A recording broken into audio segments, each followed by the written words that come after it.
4 سال انتھک محنت کی اور بجلی کی قیمت انہوں نے 15 روپے 40 پیسے کر دی جانے سے پہلے. پیداواری قیمت، ٹیرف نہیں، جو آپ کو بل ہوتا ہے وہ نہیں.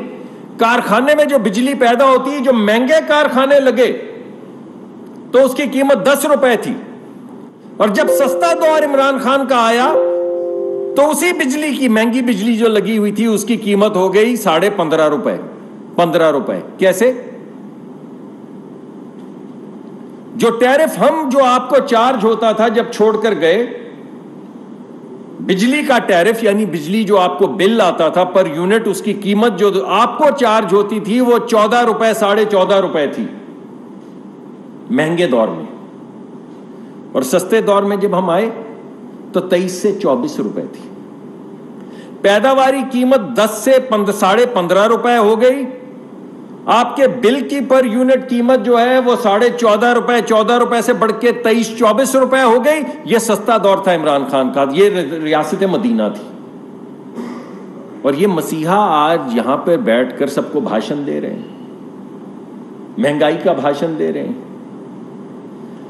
اس ملک کا گردشی قرضہ سرکولر ڈیٹ جب ہم گئے تو 1100 ارب تھا، جب ہم واپس آئے تو 2500 ارب تھا. ہم تو چھوڑ کے گئے، ہم گناہگار کی ریاست جس میں 1100 تھا گردشی قرضہ، اور جب واپس آئے ریاست مدینہ میں تو 2500 روپے تھا گردشی قرضہ. یہ تھے مسیحا جنہوں نے ملک کو بنایا، اس کو پنپنے دیا، اس کو آگے بڑھایا، اس میں ترقی کی. بجلی کے بل کی وصولی بھی کم ہو گئی اور چوری بھی بڑھ گئی. یہ تھی 4 سال کی کارکردگی. چلے ہم نے بجلی لگا دی، اب آپ کے پیچھے پاس تو یہی کام رہ گیا تھا نا کہ اب چوری کم کریں اور جو آپ بجلی بیچتے ہیں اس کو وصول کریں.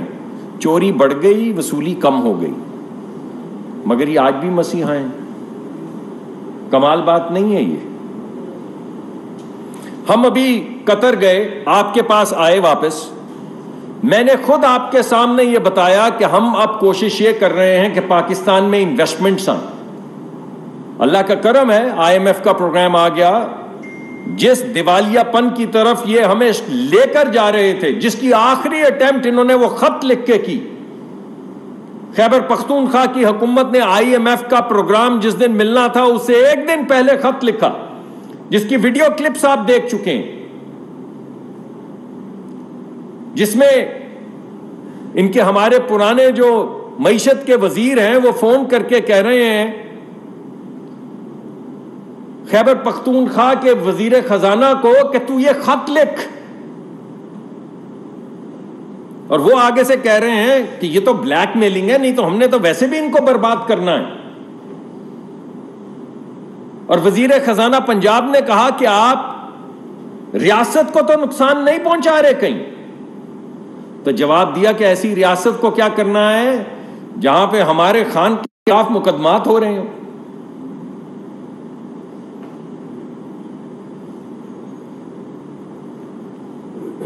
ہم تو قطر گئے اور $3 بلین کی انویسٹمنٹس کی کمٹمنٹ لے کر آئے. ہم یونائٹڈ عرب ایمریٹس گئے، امارات گئے اور $3 بلین کی کمٹمنٹ انویسٹمنٹس کی لے کر آئے، جن میں سے انشاءاللہ کچھ ہفتے میں آپ کو بتائیں گے. ہماری پوری کوشش ہے کہ ہماری جو ریفائنری ہے، پارکو کی ریفائنری، اس کی اپ گریڈیشن کے لیے $1.3 بلین کی صرف ایک پروجیکٹ میں انویسٹمنٹ ہے. اللہ نے کرم کیا، ہم پوری کوشش کر رہے ہیں اور ہمیں تھوڑی سی نوٹس بھی ہیں، اور ہماری پوری ٹیم جو ہے اس وقت گئی ہوئی ہے، یہ کوشش کر رہی ہے کہ ہم ان کمٹمنٹس کو آگے بڑھائیں، جتنی تیزی سے انویسٹمنٹس پاکستان میں لا سکتے ہیں لائیں. آپ نے کیا کیا؟ جب $2 کی گیس مل رہی تھی تو نہیں لی، جب $4 کی گیس مل رہی تھی تو نہیں لی، جب $6 کی گیس مل رہی تھی، جب 8 کی مل رہی تھی، جب 12 کی مل رہی تھی، جب 14 کی مل رہی تھی، جب 20 کی مل رہی تھی، نہیں لی. ہم جب ان ممالک جن کا میں ذکر کر رہا ہوں کسی ایک ملک کا نام لیے بغیر ان کے پاس جاتے ہیں تو وہ کہتے ہیں بھائی آپ لوگ پچھلے سال نومبر دسمبر میں سوئے ہوئے تھے، پوری دنیا گیس خرید رہی تھی، آپ کا کیا خیال تھا کہ اس مرتبہ سردی نہیں آئے گی؟ آپ کو یہ معلوم نہیں تھا کہ یورپ پورا گیس خرید رہا ہے؟ تو آپ نے کیوں نہیں خریدی؟ اور یہی سوال میں آپ سے پوچھتا ہوں اور آپ سے پوچھتا ہوں جنہوں نے مجھے یہاں آنے کی دعوت دی کہ بھائی کیوں نہیں خریدی؟ ہم تو دربدر ہو رہے ہیں، آپ نے خود کہا، لیکن دربدر اپنے عوام کے لیے ہو رہے ہیں۔ ہر جگہ پہ کوشش کر رہے ہیں کہیں سے ہمیں گیس ملے، کہیں سے ہمیں انویسٹمنٹ ملے۔ آپ کیا کر رہے تھے جب لوگ آپ کی منتیں کر رہے تھے کہ $2 یا $4 میں LNG لے لو، تو آپ نے کیوں نہیں لی اس وقت؟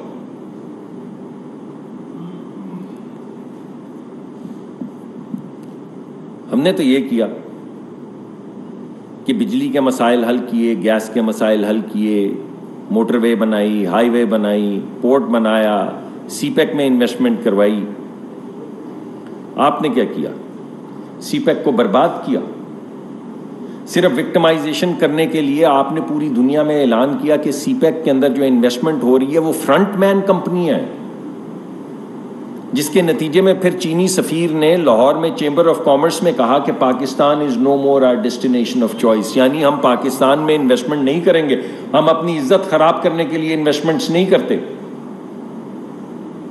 ہم نے تو قطر سے کانٹریکٹ کیا، آپ نے کیا کیا؟ انہی کانٹریکٹس کے اوپر آ کے آپ پریس کانفرنسز کرتے رہے کہ ان کے اندر کرپشن ہوئی ہے، تو پھر انہی سے دوبارہ کانٹریکٹ کیوں کر لیا؟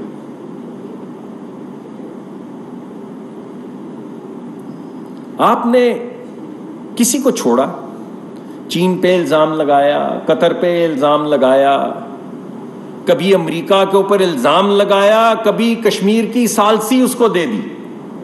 جس ملک کو آپ یہ کہتے ہیں کہ وہ پاکستان کے خلاف سازش کرتا ہے، پاکستان کے آئین کو پامال کرتا ہے، میرے بھائی اسی کو کشمیر کی ثالثی دے آئے، پھر ہو گئی نا، پھر ہو گئی نا ثالثی۔ تو یہ آپ کی مرضی سے ہوئی تھی ثالثی؟ اور جب اتنے بڑے بیانات دے رہے تھے امریکہ میں آپ، اور کہہ رہے تھے کہ میں ورلڈ کپ جیت کر آ رہا ہوں، تو تب یہ سازشی نہیں تھے؟ صرف اب ہے سازشی؟ جب آپ کے ہاتھ سے چلا گیا کشمیر تب کوئی سازش نہیں تھی، صرف آج ہے سازش۔ اور جب وقت آیا تو آپ نے کہا وہ مودی تو میری کال نہیں لیتا، امریکی صدر آپ کو کال نہیں کرتا، مودی آپ کی کال نہیں لیتا۔ آپ کی کیا حیثیت؟ آپ نے اس ملک کی کیا حیثیت کر دی؟ صرف آپ کی ایک انا تھی، یہ انا ہی آپ کے آڑے آئی۔ اسی انا نے ملک کی معیشت تباہ کی، اسی انا نے ملک کی خارجہ پالیسی تباہ کی، اور یہی انا آپ کی بربادی کا سبب بن رہی ہے۔ مگر the fish is the last to see the water۔ صرف آپ کو نہیں دکھ رہا کہ آپ کیا کر رہے ہیں ملک کے ساتھ اور اپنے ساتھ، باقی سب کو دکھ رہا ہے بھائی، سب کو نظر آ رہا ہے کہ آپ کیا کر رہے ہیں۔ ابھی آپ نے کہا جانے سے پہلے فرما کر گئے کہ ہم پکڑتے ہیں، کس کو پکڑا ہے ہم نے؟ ہاں البتہ قانون پکڑے گا، قانون پکڑے گا ان لوگوں کو جو میوٹنی پہ یا بغاوت پہ اکساتے ہیں، پکڑے گا۔